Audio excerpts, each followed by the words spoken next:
What's up, guys? It's Duke back here from SportsGamers.com, and we are bringing the fire in today's Madden 20 tip.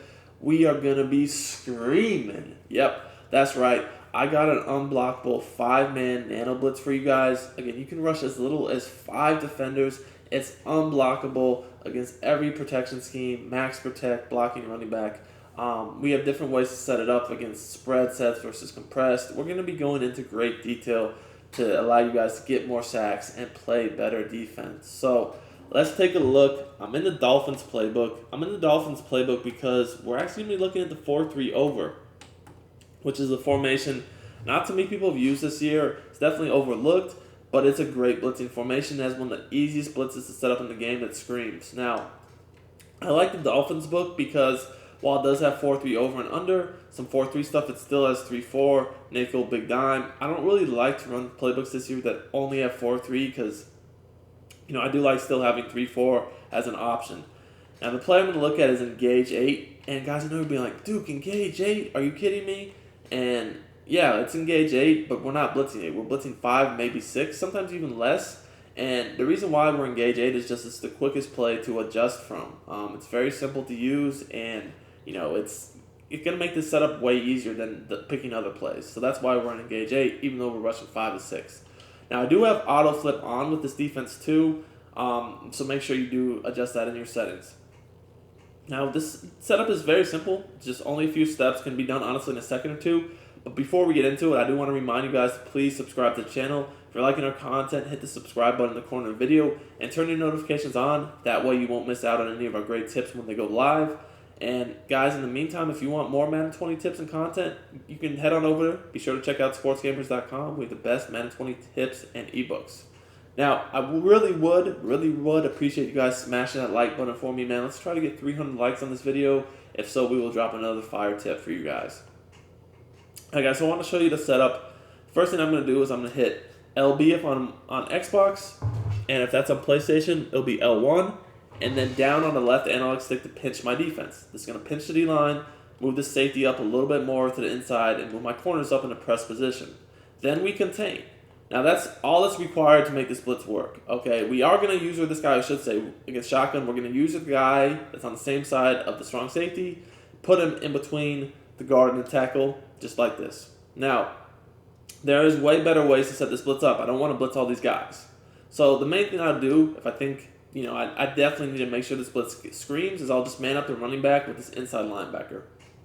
Now, what you guys will see is that we're able to get in this gap just like this. We get going against max protect, 6-man rush right here, and you'll see that we'll be able to scream and get that pressure just like that. Very, very easy. Now, I'm going to break down why this worked in the replay. So let's take a look at the replay. You guys will see, very easy setup. Again, 6-man rush here, B max protect. So again, this is my user, this guy right here, and I'm standing in the B gap between the tackle and the guard. Basically, I just need him to touch this guy for a split second because that allows the DN to occupy the tight end, even if the tight end blocks. So the safety comes around the side for the free sack. Now, again, I don't even need to blitz. I just need to touch that guy so then you can see I drop back over the middle of the field to take away anything I see coming open like there. That's a crossing route. You guys can see here, we're easily able to get this pressure in because the running back thumbs out, guys. The running back is trying to basically step up in the pocket because I manned up that inside linebacker on him, which, basically messed him up. So he ignores our blitzer coming free. So that's how we're able to get it to work. So that's very key, in making this blitz work. Now, another thing you'll notice is that this outside third on the left, because this receiver was the lone receiver on the line, he got pressed. Now, we don't really want that because that could be a free release if he gets a good release and a free touchdown, basically. So you can get around that by playing the sticks. And I'll show you guys how to do that here. Same setup again. You can literally see I already set this blitz up. It doesn't get any easier than that.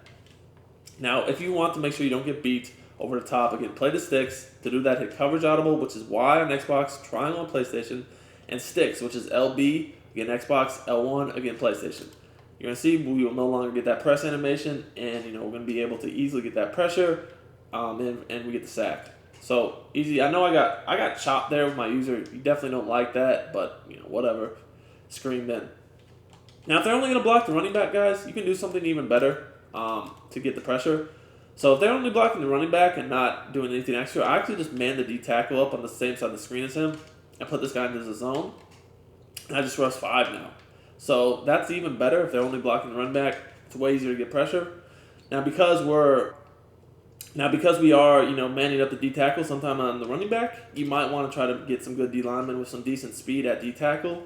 And, that is, definitely a key. You guys can still see I'm able to get that easy pressure. I cover the seam with my user, and again, we get the sack.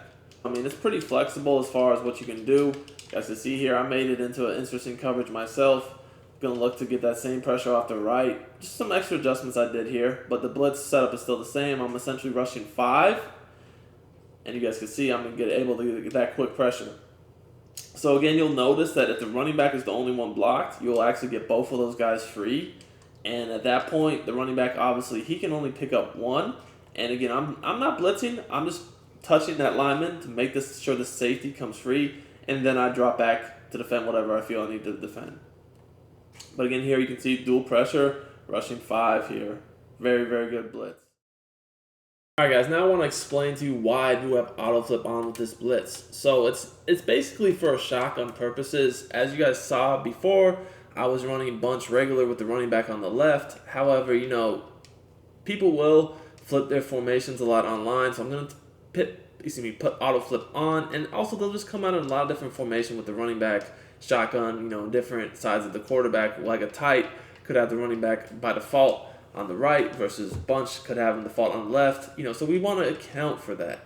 I personally prefer to always have auto flip on, because if they're coming out in something that wasn't the best example, I want to go to bunch flipped actually. If they're coming out in something like bunch flipped, it's going to be different than just bunch regular. So you already saw bunch non-flipped. Here's bunch flipped. So if auto flip on, you guys are going to see, well, before we had our safety coming in the box on engage 8, he was coming on the right. Now when they flip bunch, he's coming from the left. So if you're basically guys, the setup is based upon the auto flip. So in shotgun, if you see that your safety now is coming in the box on the left instead of the right as it was in the first example, we just do everything the same, but it's just kind of like everything's flipped. So we're still going to pinch our entire defense like this and contain, but now everything's different. So we're going to man up the running back with this guy that's on the same side of the screen as him, so the guy on the right. Before, when the running back was on the left, we manned him up with the guy on the left. Now that he's on the right, we manned him up with the guy on the right. And then we control this guy, and we bring him down in this left B gap on the same side of the strong safety. So guys can see the setup is essentially the same. It just differs which side you do everything depending upon, basically the auto flip, because the auto flip will, against certain formations, bring the opposite safety down in the box blitzing. Again, it just kind of depends. So we're going to go ahead and max protect, and you guys can see that it's going to work the same. It's just, again, it's coming from the opposite side. And again, it's all dependent upon the auto flip based upon what formation the offense comes out in, whether our auto flip will actually flip our defense for us or not. So you guys can see, we're still able to get that quick pressure. Bam, sack. So just to do that one more time, so you can see how it works. Again, we're going to max protect.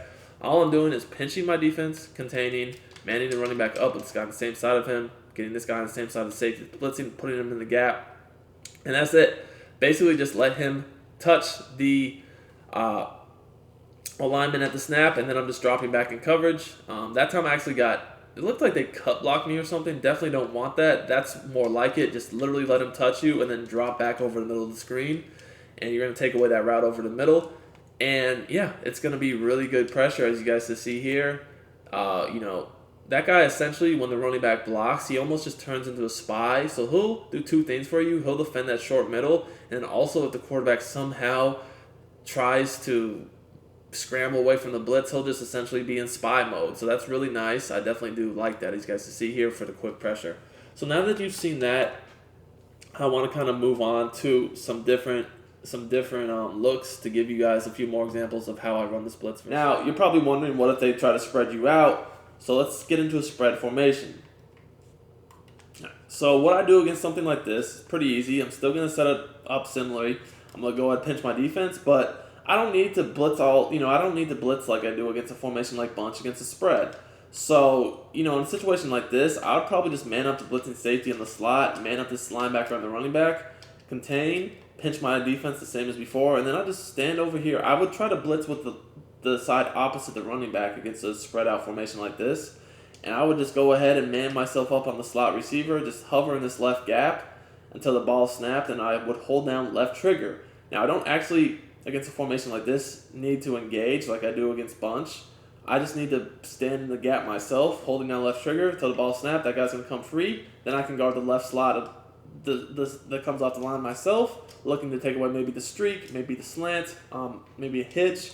Just whatever he does, that's my man, basically. You guys can see again, this guy's manned up. Everyone's essentially covered, and we get the easy sack. Again, the running back is glitched out because we have manned him up by that linebacker. He steps up, allows that guy off the left to come completely free. Very, very easy to do. So again, you don't always have to just bring this type of pressure. We are against a bunch or a tight or a split close to where it's more compressed, to where we know obviously they might look to do some heavy max protect looks at us, but on the average formation like this, a spread, we don't have to worry about that. We can just set it up easily like this, and again, you can see my job is to cover the slot receiver. I'm just standing in this gap to make the the O-line ignore my edge rusher off the left, and after the snap, I just go cover him. And you guys can see that's a great thing about manning up the running back, is if he actually does go out and doesn't stay in to get blocked, or stay in to block, he will get guarded. So if he doesn't stay in to block, he goes out on route, he's manned up. So there's no one coming free. So just to show you that one more time, I'm going to do that one last time. We're going to go ahead and audible out into spread. Just to show you guys, this is not just only something you would want to do against a bunch or a tight or split close or something like that. You can definitely just do this against a spread set. You're just obviously going to want to be smart and not just send the crib at spread. So again, just man these guys up. Just look to get the pressure opposite the running back. Very easy to do. Same thing I've been doing, pinching my defense, containing, using the guy on the left just like this, manning up the running back, and then the safety on the tight end or the slot on the right. Blitz opposite the running back, just be smart about it. Guys can come off the edge free, get a sack. Again, very, very simple. So you guys can see here that you do want your strong safety and your edge rushers to be fast, because they're going to be coming free. Now this blitz does work against under center. It just works differently. So if I see under center, I kind of know that I can't really rely on glitching out the running back by manning him up, just because under center does not work the same way. So, the under center, the running back is behind the quarterback, not to the side. So that just changes things. So if I see under center, I could come out of my engage 8, and I'm probably going to set it up just by blitzing all my linebackers and then pressing until they come in the gap, and then I contain. Now, I like to control the one on the left against under center, and I just stand over this left guard. And I know that I'll get dual pressure with this setup. So if they just block, just quickly block their back or whatever, I'm going to get one or two, maybe even three guys untouched, and I'm going to get a quick sack. Again, under center, you can't really man the running back up and get him to act stupid as easily. So that's why we look to just blitz the crib to make sure we get pressure under center. And they won't have much time. It's going to be a quick, take away that first read, and it's going to be easy to get sacks very consistently under center. The only thing I will say is obviously, the flats are open, so you might want to have to adjust the coverage to guard the flats, so they just can't take a quick read like that. So if we do the same thing, again, I'm not pinching the defense under center. I'm just blitzing the linebackers and pressing until they come in the gap. They're containing, controlling the one on the left. But I can definitely take away the flats. I can get really aggressive here because I know they can't really block my blitz. So they just try to do something like this here, and even block the tight end and the running back. Again, I'm going to get two guys free, and, even with the tight end blocking, they're taking a quick sack. The one thing I will warn you guys about under center is this is more of a blitzing defense that, it's again, if they're a shotgun and they're just running like a base or inside zone or a shotgun run, we're fine with that. But if you're playing the player who runs a heavy stretch dive under center offense, this is not the defense for you. This is a blitzing defense that is solid against the occasional run. It's not a run-first defense. So if they're a run defense first, it's a pass blitzing defense first, and also it can be solid against the run. So if they're coming out in a heavy under-center stretch dive, you'd want to actually play one of your run defenses, and then you could bring this out in a third, fourth, and long when you're not as worried about the run. So I hope you guys enjoyed this tip. Like I said, this is an extremely fire blitz. You can get pressure on even max protect without having to rely on rushing 7 or 8. It is super easy to run and it's super easy to set up. So I think you guys will really like it because the adjustments in the setup are very simple and very quick. Just take it to practice mode, get used to it, and you will see some good results in game. Just thinking if there's anything else I want to explain about this blitz before we end the video. And yeah, no, I don't think there is. So that pretty much covers it. I hope you guys enjoyed the video and the tip. Smash that like button and I'll be back soon with some more great Madden